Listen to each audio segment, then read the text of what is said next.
Immortal warrior of mysterious world. Hindi episode 19। Purple fire sea wave की शक्ति को भयानकता के सामने इन राक्षसों का राक्षसत्व फीका पड़ रहा था। सामने वाले दो राक्षसों के हाथ आधे गायब हो गए थे। वो फ्लेम अब उन राक्षसों को ऐसे घेर रही है जैसे चिता पर जलते हुए 20 से 25 जिंदा इंसान, जमीन से उठती लपटें और सामने से आती फायर वेव ने तीसरे नरक का दरवाजा खोल दिया था। हालांकि तभी सभी राक्षसों ने अपने गरम जेब से इवोल्यूशन पिल निकाली, जिसके निकलने से हवा में एक दबाव बनने लगा था। वो पिल लाल रंग का था, जिसके आसपास मंडराती लाल आभा को खुली आंखों से देखा जा सकता था। हालांकि वो पिल पर्पल फायर के माध्यम से देखने में काली दिख रही थी। उन लोगों में से सिर्फ 2 ही ऐसे थे जिन्होंने पहले खुराना परिवार से फाइट की थी। हालांकि उसमें भी उनका बस नहीं चला था, जिसमें उस इंसान के एक पैर और एक हाथ कट चुके थे। दूसरे इंसान ने अब अपनी आंखों पर एक एक पट्टी बांध रखी थी। ये देव के कारण था। वे सब पिल को खाकर उस गर्मी में भी बहुत जल्द एक बदलाव दिखाने लगे थे। एक राक्षस जल्दी से हाथ जले हुए राक्षस के मुंह में पिल डालता है। सामने की फायर वेव उन सभी राक्षसों से टकराती है, जिससे वे बुरी तरह जलने लगते हैं, लेकिन साथ ही साथ इवॉल्व होने लगते हैं। उनके सिर पर एक सींग निकलने लगती है और उनके दांत और मुंह विकृत होते जाते हैं। उनकी मांसपेशियों में भारी ग्रोथ आती है। अब वे लोग कम जल रहे थे, जैसे उनकी मांसपेशियों ने उस फायर से लड़की करनी शुरू कर दी हो। ये देखकर राकेश खुराना परेशान नहीं होता, बस अपने चेहरे पर एक मुस्कान ले आता है। इस ओर देव टूटे हुए ब्रिज को देखते हुए कहता है, जो हो चुका सो हो चुका। ये कहकर देव अपने ध्यान को उस ब्रिज से हटाकर सामने देखता है तो बहुत दूर एक महल दिख रहा था। देव और इंतजार नहीं करना चाहता था। वो अपनी गति को तेज करते हुए तुरंत ही महल के सामने पहुंच जाता है। सामने बड़े बड़े काले पिलर्स हैं, जिनके ऊपर राक्षसों की मूर्तियां बनी हैं, कुछ जो बहुत ताकतवर दिख रहे थे। देव को उन राक्षसों को देखकर ही एक इनविजिबल फोर्स खुद को दबाती हुई महसूस होती है। देव उन राक्षसों को देखता है और ऐसा लगता है जैसे वो अभी जिंदा हो जाएंगे और मूर्तियों से बाहर निकल जाएंगे। एक ने अपने हाथ में गदा पकड़ी थी, एक ने नुकीले किनारों युक्त आगे से मोटा और भारी भरकम लकड़ी का डंडा पकड़ा था, और एक राक्षसी ने हाथों में बीना पकड़ी थी, जिसकी उंगलियां उस बीना यंत्र पर थीं, और एक राक्षसी ने अपने हाथों में एक कैंची पकड़ी थी। हालांकि ये सब मूर्तियां हैं, मगर ये सब ऐसे लग रहे थे जैसे इस महल के पिछले पहरेदार हों और अभी तक उनका और इन मूर्तियों में कुछ रिश्ता है। देव अपने दिल को शांत करता है ये कहकर कि ये बस मूर्तियां हैं। हालांकि वो सोचता है कि अगर जिंदा भी होते तो देव अपनी जान तो बचा ही लेता, कुछ भी करके। देव अब महल के गेट की ओर बढ़ता है। देव उन पिलर्स को सावधानीपूर्वक पार करते हुए गेट तक पहुंच गया। उसके सामने एक दीवार जैसा दरवाजा था, जो बहुत भारी और खोलने में मुश्किल लग रहा था। देव उस दरवाजे को धक्का देता है, मगर कुछ नहीं होता। उसके धक्का देने से दरवाजा हिलता भी नहीं। ये देखकर देव कहता है, ये तो बहुत मुश्किल है, आखिर मैं इसके पार कैसे जाऊं?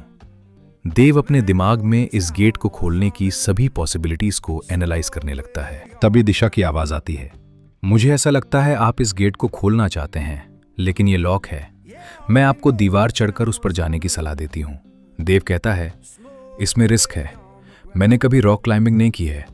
देव उस दरवाजे को ऑब्जर्व करता है और उस पर लाल लाल निशान को देखकर और राक्षसों को याद करके अपनी उंगली को अपने दांतों से काटता है और एक बूंद खून उस गेट पर गिराता है। देव ने यह करना इसलिए चुना क्योंकि वो अपनी हीलिंग क्षमता को भी चेक करना चाहता था। जैसे ही वो खून उस गेट को छूता है, गेट पर दिखने वाली लाल लकीरें लाल लाइट से जलने लगती हैं, और साथ ही 10 गुना हीलिंग के कारण देव का दर्द भी अब शांत होने लगा था और खून बहना भी बंद हो गया था। देव के सामने का वो दरवाजा लाल रंग में चमकते और फिर बुझते देखकर कहता है कि क्या हुआ? देव अपना हाथ आगे बढ़ाता है और उस दरवाजे को दोबारा धक्का देता है। धक्का देते ही इस बार वो दरवाजा बिना किसी प्रतिरोध के चर्र की धीमी आवाज के साथ महल के अंदर तक गूंजता हुआ खुल जाता है। देव अंदर की ओर देखता है। अंदर एक बहुत बड़ी जगह थी जहां केवल अंधेरा था। बाहर के मुकाबले अंदर बहुत ज्यादा अंधेरा था। देव आहिस्ते से अपने कदम अंदर की ओर बढ़ाता है। वो अंदर के खतरों से अनजान था। देव अपना मोबाइल निकालता है और फ्लैश लाइट ऑन करके सामने की ओर देखता है। वहां कई सारे कवच पहने हुए पहरेदार जैसे राक्षस खड़े थे। उनके सिर भी टोपी से ढके हुए थे।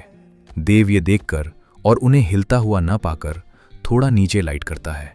वहां वो हथियार पकड़े एक हड्डी का हाथ देखता है जिसके दस्ताने फट चुके थे। उनमें से उसका कंकाल साफ दिखाई दे रहा था। देव कहता है, चलो ठीक है, मुझे लगा ये कहीं जिंदा ना हो जाए, अभी लेने के देने पड़ जाते। देव उस मरे हुए कंकाल को देखकर दिल में सुकून महसूस करता है और भगवान को धन्यवाद कहता है। साथ ही अपनी लाइट को आगे बढ़ाते हुए वो महल के अंदर और आगे बढ़ता है। रास्ते में अब तक देव को बड़े बड़े राक्षसों के कंकाल मिल चुके थे। देव के सामने अब कई कमरे थे, हालांकि वे बिना दरवाजों के थे। देव वहां जाने की सोचता है और उनमें से एक कमरे में पहुंचता है जहां उसे कई नुकीले मुकद्दर जैसे हथियार मिलते हैं। हालांकि वे देव के हाथ से दोगुने आकार के थे। देव दोनों हाथों से उसे पकड़ता है और बाहर खींचता है। 3-4 कमरों की तलाशी लेने के बाद उसे ऐसे ही 3-4 हथियार और मिलते हैं। वो उनमें से एक को घसीटकर बाहर ले आता है। पास ही उसे एक फटा पुराना कपड़ा दिखाई देता है जिसके ऊपर सजावट के रूप में कई हाथियों के दांत लटकाए हुए थे। देव उस बड़े हथियार से उस कपड़े को साइड करता है और अंदर कदम रखता है। अंदर की ओर एक खुरदरी टूटी फूटी सी सीढ़ी होती है। देव इसे देखकर पीछे मुड़कर देखता है। उसने इस फ्लोर को पूरी तरह चेक कर लिया था। कुछ हथियारों के अलावा यहां कुछ भी नहीं था। देव उस सीढ़ी से ऊपर चला जाता है। वहां पहुंचकर वो देखता है कि उसके सामने लाल और बैंगनी रोशनी चारों ओर फैली हुई है। पिछले फ्लोर के मुकाबले यहां काफी रोशनी थी। वो उस रोशनी के स्रोत को ढूंढता है और उसे एक बहुत बड़ी खाली बेदी दिखाई देती है जिसके ऊपर एक लकड़ी का गोल ऑर्ब रखा था जो लगभग 1 फुटबॉल जितना बड़ा था।